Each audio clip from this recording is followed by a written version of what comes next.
जय सिया राम बच्चों, आप सभी का स्वागत है जय सारिम स्टडीज में। आज का हमारा टॉपिक है एपरेंट बेंडिंग को लेकर। रिफ्रैक्शन का टॉपिक है, क्लास 10th में पूछा जाता है और बोर्ड एग्जाम के लिए बहुत इंपॉर्टेंट है एपरेंट बेंडिंग। तो एपरेंट बेंडिंग क्या होता है, पहले हम एपरेंट शब्द का मतलब समझते हैं। एपरेंट शब्द का मतलब होता है, हिंदी में बोले तो आभासी। आभासी का मतलब नॉट रियल, यानी कि फिक्शियस, जो रियल नहीं है, आभासी है। आभासी यानी कि रियल जो नहीं है, यानी कि अपरेंट जो है। बेंडिंग क्या हुआ, मतलब रियल में बेंड नहीं हुआ है, मुड़ा हुआ। बेंड मतलब मुड़ा हुआ, तो रियल में बेंड नहीं हुआ है लेकिन आपको बेंड हुआ दिखाई देगा। कब और कैसे दिखाई देता है? जैसे मान लीजिए आप एक ट्रांसपेरेंट ग्लास लीजिए, कांच का ग्लास ले लीजिए और उसमें पानी रख करके उसके अंदर एक स्टिक डाल दीजिए। अब स्टिक तो सीधे होगी, पेन है, पेंसिल है, कुछ भी आप डाल दीजिए, स्टिक तो सीधे है, लेकिन आपको ये सीधी दिखाई नहीं देगी। आपको ये हल्का सा मुड़ी हुई, यानी कि जहां से वो पानी के अंदर गई होगी। जैसे मान लीजिए यहाँ पे जो मेरी फिंगर है, मान लीजिए कि इसके बाद पानी चालू होता है और इसके ऊपर जो है वो एयर है।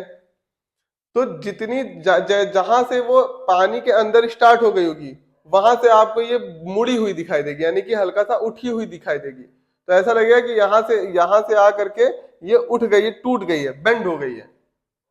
तो ये अपरेंट बेंडिंग क्यों दिखाई देती है? तो रीजन तो यही हो गया कि चूंकि जैसा मैंने आपसे बोला, ये रिफ्रैक्शन का टॉपिक है, यानी कि ड्यू टू रिफ्रैक्शन, रिफ्रैक्शन की वजह से ऐसा होता है। तो हमको समझना है कि ऐसा क्यों होता है, तो चलिए देखते हैं इसको। मान लेते हैं कि हमारे पास ये आपका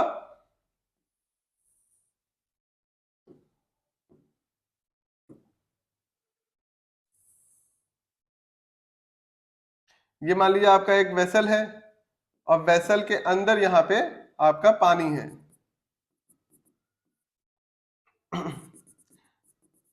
तो ये आपका वेसल के अंदर पानी है, इस पूरे को वेसल मान लीजिएगा, ठीक है।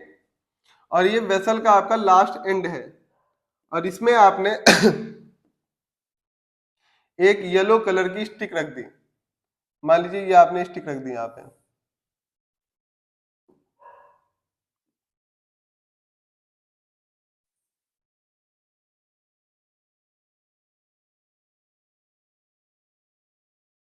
ठीक है। अब स्टिक तो सीधे ही होगी और आपको सीधे ही नजर आनी चाहिए।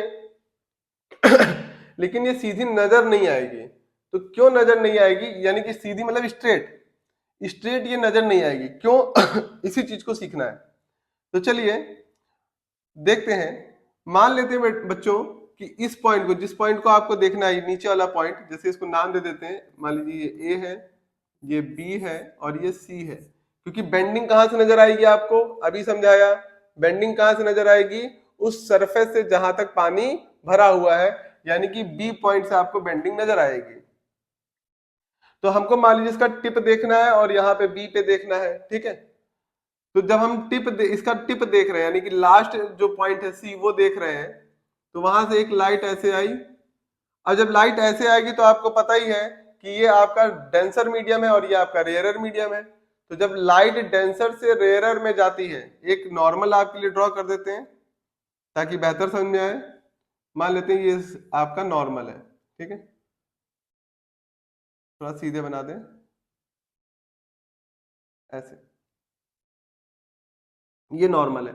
तो जब लाइट डेंसर से रेयरर मीडियम में जाती है तो अवे फ्रॉम दी नॉर्मल हो जाती है, यानी कि नॉर्मल से दूर हट जाती है। तो इस तरह से यहाँ पे मान लीजिए आपकी आईज है, खूबसूरत सी। अब बनी बनी नहीं है खूबसूरत, लेकिन आपकी तो खूबसूरत है ना। तो बस वही, ठीक है। तो आपकी खूबसूरत सी आंखें, जिन आंखों से आप इसको देखना चाह रहे हैं, ठीक है। तो आपको ये भी मैंने सिखा रखा है, पढ़ा रखा है कि कभी भी कोई भी इमेज देखनी है तो एक रे ऑफ लाइट से नहीं दिखता, कम से कम आपको दो रे ऑफ लाइट जरूरी है। तो एक रे ऑफ लाइट यहाँ पे और बनाते हैं जो निकल के जा रही होगी ऐसे, जहां से भी एक नॉर्मल बनाते हैं, और ये भी डेंसर से रेयरर में जा रही तो अवे हटेगी, ठीक है। अब यहां पे देखिए बच्चों, गैप बढ़ता जाएगा। तो दो रे ऑफ लाइट तो जरूरी है, लेकिन दो रे ऑफ लाइट का इंटरसेप्ट होना भी जरूरी है, यानी कि दोनों का कटना भी जरूरी है। और यहाँ पे गैप बढ़ता जा रहा है। अगर गैप बढ़ता जा रहा है तो जाहिर सी बात है आपको इमेज दिखाई नहीं देगी। तो हम करते क्या है, पीछे की ओर डॉटेड बढ़ाते हैं। अगर यहाँ पे गैप बढ़ रहा है तो आगे आप इसको बढ़ाओगे तो गैप कम होगा, तो आगे बढ़ा लेते हैं इसको थोड़ा सा।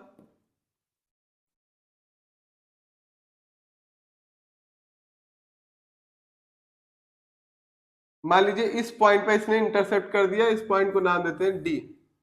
अब ये जो पॉइंट पे इंटरसेप्ट हुआ है वो इमेज दिखा रहा है।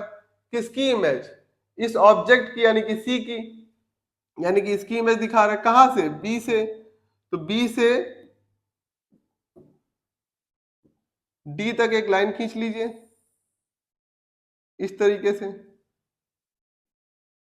तो ये आपकी इमेज बनके तैयार हो गई। तो ऑब्जेक्ट यहाँ पे था, इमेज यहाँ पे मिली, जिसकी वजह से ये हल्का सा आपको ऊपर की ओर बढ़ गया।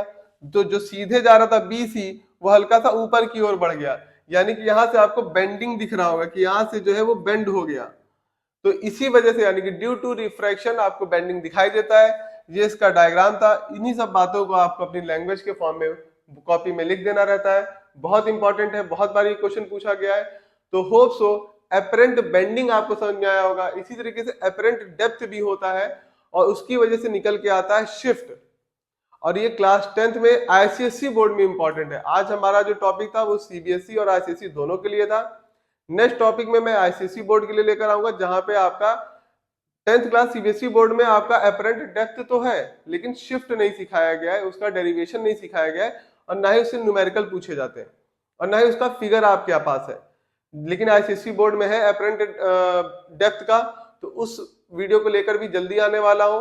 तो बस मेरे साथ बने रहिए और अपनी पढ़ाई करते रहिए और अच्छे नंबर स्कोर करते रहिए। तो होप सो आपको समझ में आया होगा। अच्छा लगा हो तो ज्यादा से ज्यादा लोगों तक इस वीडियो को पहुंचाएं। जय सिया राम बच्चों।